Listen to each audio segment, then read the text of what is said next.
Before we begin, this is just a quick note letting you know that I have just released the first part of my own grim dark fantasy series. The link will be in the description.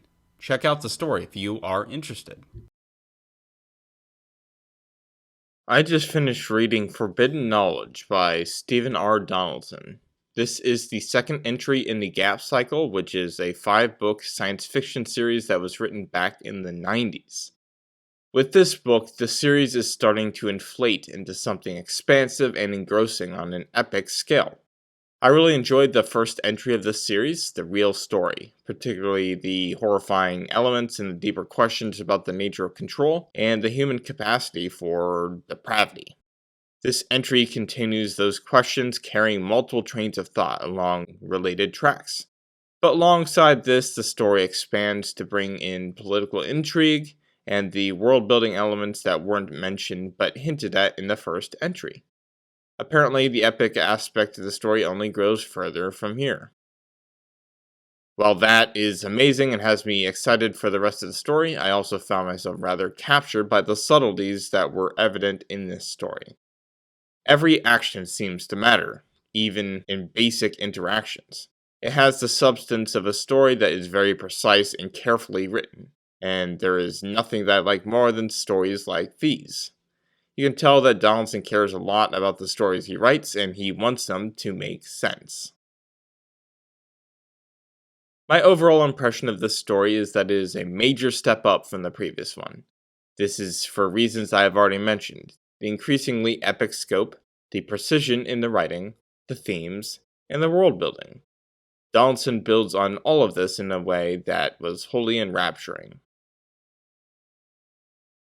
I heard while reading the first entry that the series expands massively in scope. I was excited for this, but I will also admit that this could have been clumsily handled. If there was too sharp of a contrast, then the first entry very well could have felt more like a companion novella. But that really is not the case. The story continues with the same characters as the first entry, and the story seems to only lean into the epic scope instead of taking off into nowhere. Some people have criticized this entry for being boring and or another prologue for the rest of the story, but I have to disagree. I am willing to admit that the story might expand even further in the next entries, and the story does imply that things are going to escalate even further than they have. But this absolutely does stand as a story all on its own.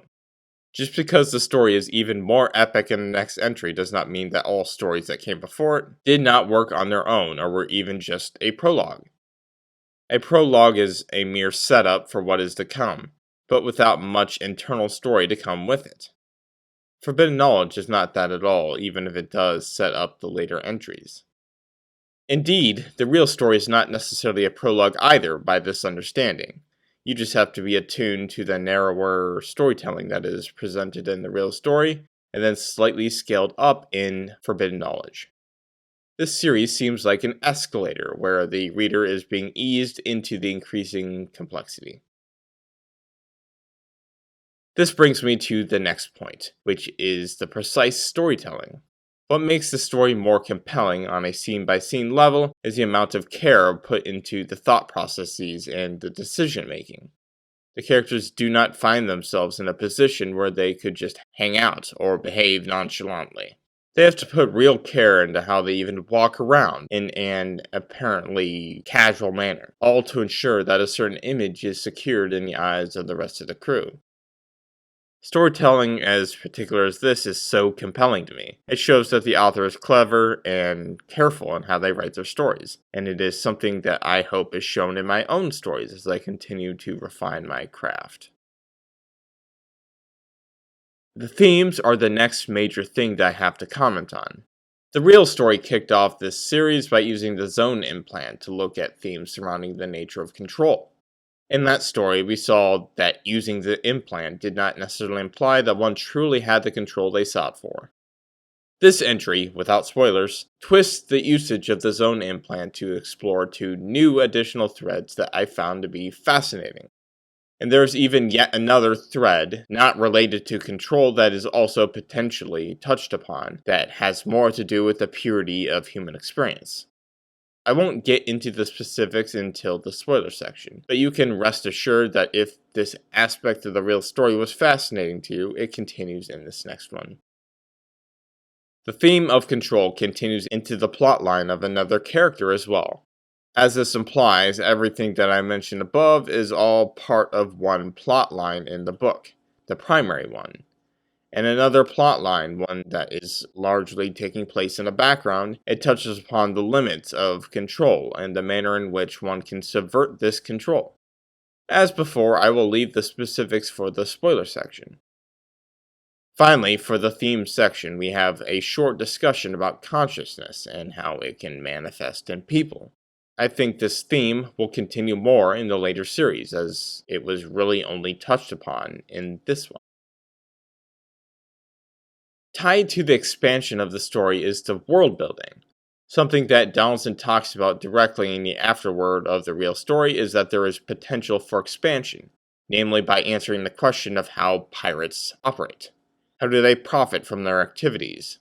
There must be something outside of the UMCP, or they would see no profit in their activities. And this story answers the question and more.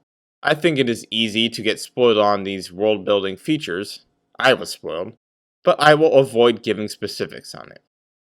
What matters is that the UMCP is not a monopoly on violence in space, and that there is something else out there.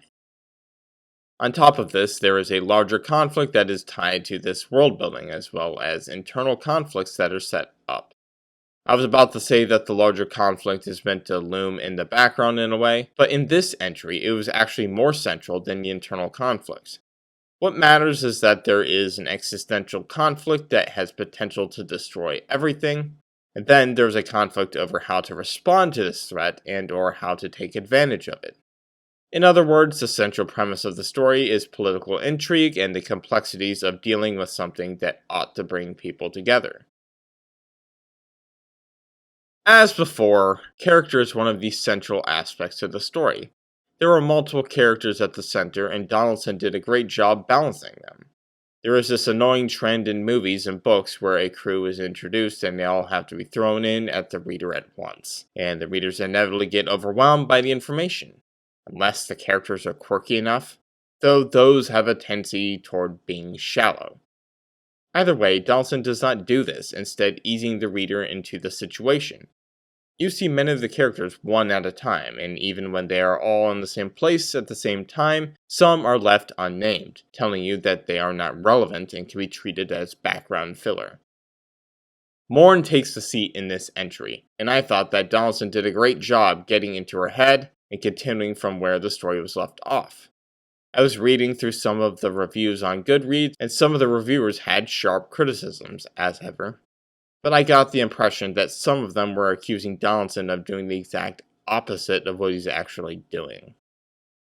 What happens is not some starry-eyed continuation, and it was never going to be, but Donaldson was still able to take the character in interesting directions.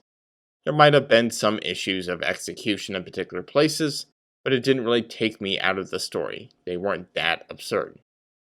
Donaldson already mentioned in the real story that Nick Sucorso was not the hero, and the reader definitely gets to see that here. He is just as bad, if not worse, than Angus, though the nature of his cruelty takes a different form. He isn't driven by the same things as Angus was, and he has his own vulnerabilities. What's more, there are some questions regarding his loyalties that are touched upon in this entry. We get to hear what actually happened on his end during the real story. We also get some open questions and complexities that we are left to ponder. There isn't a whole lot of action in this story, at least when it comes to space battles and fistfights, and when they do come onto the page, they aren't epic. That said, there is one relatively major space battle. It doesn't last too long, but it is amazing for what it is. This is largely because of the precision in the storytelling that was mentioned before. There are no epic spiraling maneuvers, there is no swarm of X-Wings zipping through a flurry of bullets. Instead, we have serious limitations on movement, where the occupants have to take into account the distance from which the projectiles are launched, the fact that they don't know exactly when the projectile was launched, and the fact that twisting to the side actually exerts forces on their bodies that might kill them. It is very similar to The Expanse. This makes the battle less epic in terms of its feel, but much closer and more tense than any full-on battle could. This story is largely considered to be very bleak by the readers, whether they enjoy the book or not. And it is overall, but this does not mean that there is nothing of promise, or that there is no hope in small respects. It is rather similar to Berserk, which is incredibly bleak, but still grabs the reader with glimmers of hope that stand out precisely because of the backdrop. I don't know if I would say that the contrast is as profound as it is in Berserk, but to be fair, Berserk has its elements that are a bit cartoonish and out of place that the Gap has not fallen into. There always seems to be give and take with these things. Overall, I love this story. There were only small nitpicks here and there, so there is not much to complain about. Conformity of purpose was achieved through the mutual satisfaction of requirements. I think I will give it a 9 out of 10.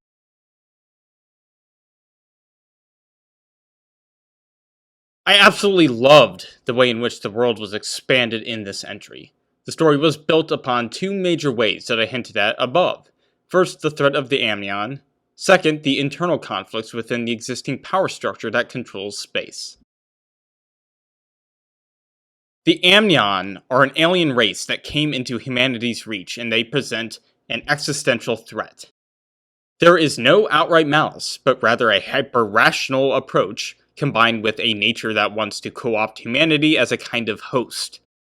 They want to rewrite DNA and turn human hosts into Amnion in their own right. Basically, in the long term, there really is no solution to contact with the Amnion. This is an alien race that has one purpose, that purpose being the extinction of humanity.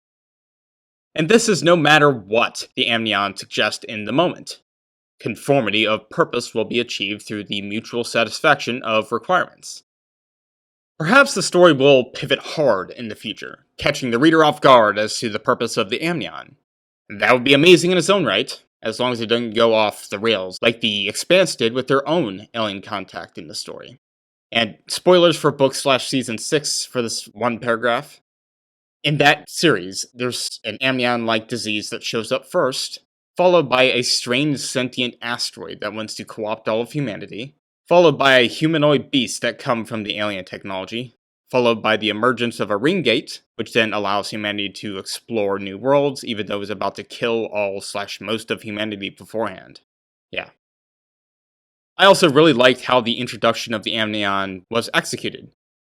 On one hand, there were the short accounts about the first contact, and the inevitable increase in interactions, all with the associated doom. They first came across some strange substance that had dangerous implications for humanity, as well as indirect implications as to its source. The actual Amnion arrived shortly after, and one man changed history when he went out of his way to actually meet with the Amnion. The whole history had a very creepy and ominous feel to it, and when this escalates to the actual contact in the main story, the stage is set for a very subtle terror that is likely to build over the long term. There are specific things that we still do not know about the Amnion. At one point, we are convinced that the Amnion never wanted Davies Jr., but simply wanted Nick to annihilate himself without a trace. After that, however, they seem to still want Davies in spite of their prior associations. This is possibly explained by the fact that Davies Jr. being alive is the worst possible outcome, but there is also a possibility that there is something else under their sleeve. We will have to see. Finally, I really want to see if the Amnion are an actual threat.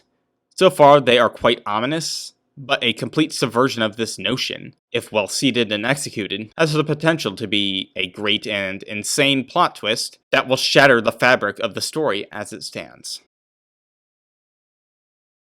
There is groundwork for an internal conflict within the existing organization that controls space, and what we see is not terribly promising for the characters of the story, even if it is promising for the story itself, right? From the outset, we see that Nick actually does have an informant at Calm Mind Station. Milos Taverner worked alongside him because of the need to capture Angus and finally bring him to justice after failing to convict him of anything.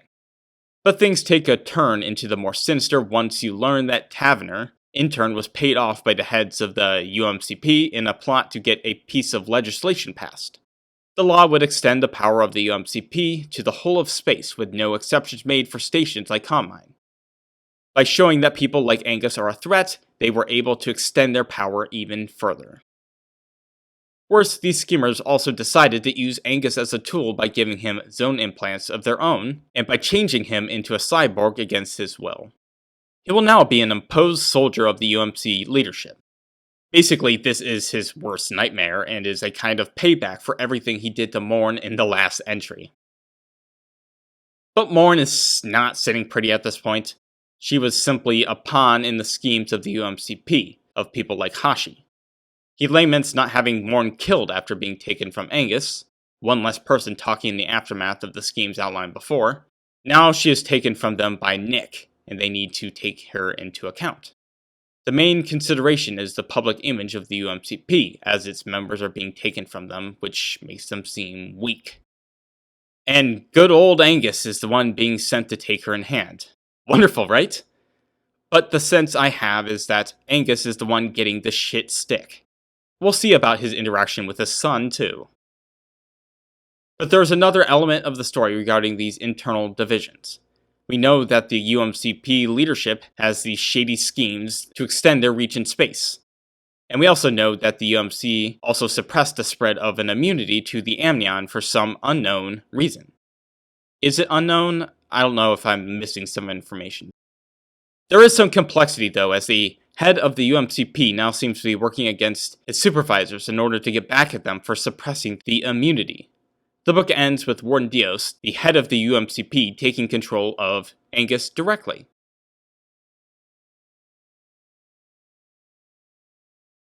In this entry, we find Morn in a situation that is more or less a continuation of where she was in the last book. There are differences with regard to the zone implant, especially with how it deals with the theme of control, and potentially other themes besides, but I will leave that for the section on themes below. While Morn has switched from one abuser to the next, her circumstances also seem to take a different form, and this allows her to take action and flex for influence. She has control of her own zone implant, so she is able to endure Nick's advances. She is also able to work near incessantly, leading her to claim a place on the crew by winning the trust of Nick. Partly this is because of her credentials, and then her knowledge from being in the UMCP. All of this is alongside her wiles, which she uses to stop the spread of the virus when one of the men in Nick's crew had put it into the ship. While the idea of all this is interesting, especially with what it says about both Morn and Nick, I did pause about the execution. On its face, I didn't think that there was enough groundwork laid to explain why she would be the one to come up with the solution to the virus. This is mediated by the fact that Vector helped, at least by brainstorming and laying out the process of speculation. The subsequent drawing of implications to check for theories followed from this. There was then the question of specifics. Namely, they came to the conclusion that they were trapped within an assumption that a given device would be used to plant the virus. Instead, an interface card, is what it was called, would be used to plant the virus. I didn't really grasp why the interface card wasn't considered from the outset. Don't get me wrong, I'm not saying this kind of blind spot could not exist. They exist all the time. I just did not see any in-world reason for why they would not have considered these kinds of cards from the outset. Like, are they traditionally used for a different purpose? And maybe I missed that, but I didn't really see that. Morn is then faced with the terrifying revelation that she is pregnant, but it is the child of Angus, not Nick. She wants to abort it, knowing the horrifying circumstances of having a child while out in space, but her circumstances led her to keeping the child, and she eventually lies to Nick, telling him that the child is his. Through this, she is able to control Nick and get him to go to the Amnion of all things, where they will force grow the child to his teens in the matter of minutes. One moment that is particularly important for Morn is that she chooses to go insane in order to secure the life of her child. Her mind will be copied into the head of her child, her memories and all, and she will be left catatonic. The twist is that her zone implant actually prevents her from going insane, and she is left with an exact mental copy of herself in a younger image of Angus himself. So basically, his body, her mind. Because the implant was what prevented the madness, this comes back to haunt her later on. She actually took the implant from Angus because she was suffering from addiction to the implant, and she desperately wanted control of that for herself. But when she finally forces herself to cut off the implant influence, she genuinely goes mad. Only from the intervention of Nick's crew, the members who have lost some of their loyalty to Nick, does she get pulled back from the madness. Nick is the other major character who is profoundly affected. As Morn points out later in the story, he maintains leadership and influence through reputation, and his infatuation with Morn begins to break this. Mika points out that Nick only fucks women he doesn't trust, and never fucks women when he does trust them. This is downstream of the backstory that we learned in the first entry of the story. But Morn changes him through the use of her zone implant. He generally becomes addicted to her, and is willing to let her work for him despite his sexual desires. He only wants to maintain his grip on her and is willing to risk the amnion to possess her.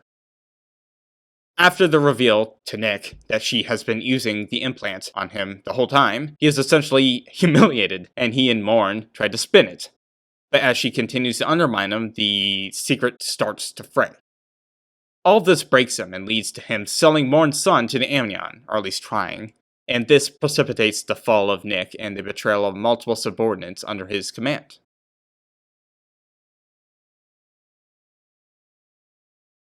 The zone implant is twisted in ways that were provocative in this book. The first entry of the series used the implant to show that control is often more complicated than it is on the surface.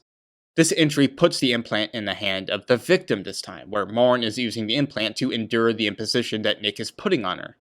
She has no natural desire for Nick, but she is able to use the implant to artificially create that desire for herself, and thus create the illusion that she is attracted to him.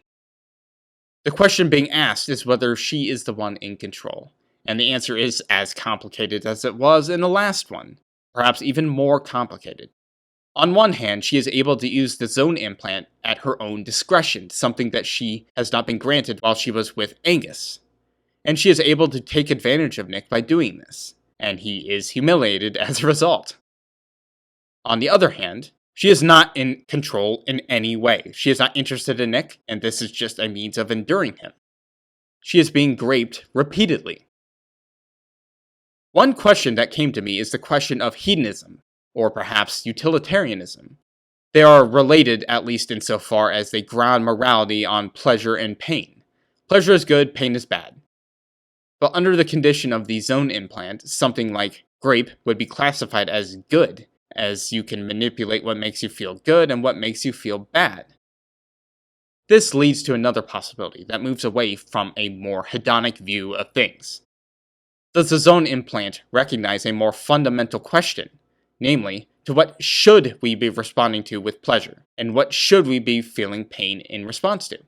The problem of hedonism is that it takes for granted what we feel pleasure/pain in response to. Maybe the answer is some natural humanity that should not be manipulated. I'm not saying this is my answer, but it is a question that I want to explore in my own novels sometime in the future. The next major thing to talk about is the theme of control that involves Angus. He is basically suffering an even worse fate than Morn had when under his thumb. But there were still questions asked even in this context. Angus still has his mind, even as he lost his motor function. It is rightly mentioned in the beginning of this book that the implant creates a split between the mind and the body. But another interesting dimension on this is that there is a way in which this is breached, though in the opposite direction. Angus cannot determine how he moves, though he is fully aware. But his physical body can still control his choices. When he is being questioned, he tries to resist by facing the pain he feels head on. But this ultimately fails not simply because he lacks the willpower, but because his brain is physically incapable of embracing the pain when it is designed to do otherwise. And I also have to mention the solution that Angus comes up with, basically answering when he can and answering in a leading way so that the questions he doesn't want asked never do get asked. This is the Angus we all love. Not intelligent in a scholarly manner, but clever on an instinctual and manipulative level. Finally, for Angus, he now has a data core in his head, as he is a cyborg, but he somehow knows how to edit the core on his ship. I know this is going to become relevant sometime down the line. The last thing to discuss is the son of Morn and Angus. He is basically the spitting image of Angus Thermopylae, but he has Morn's psychology and memories implanted within him. He is not even a few weeks old, but he has been force grown into the age of 16, with only the experience of his mother in his head. Take all of that with the fact that his father had raped his mother, the man he looks like, and he will remember all of this from the perspective of his mother. My god.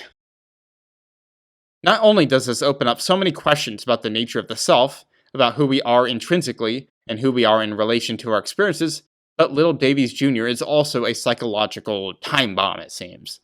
This story is bleak as fuck, and I just know how nasty things are going to get in the future. Overall, I love this story. There were only small nitpicks here and there, so there is not much to complain about. Conformity of purpose was achieved through the mutual satisfaction of requirements. I think I will give it a 9 out of 10.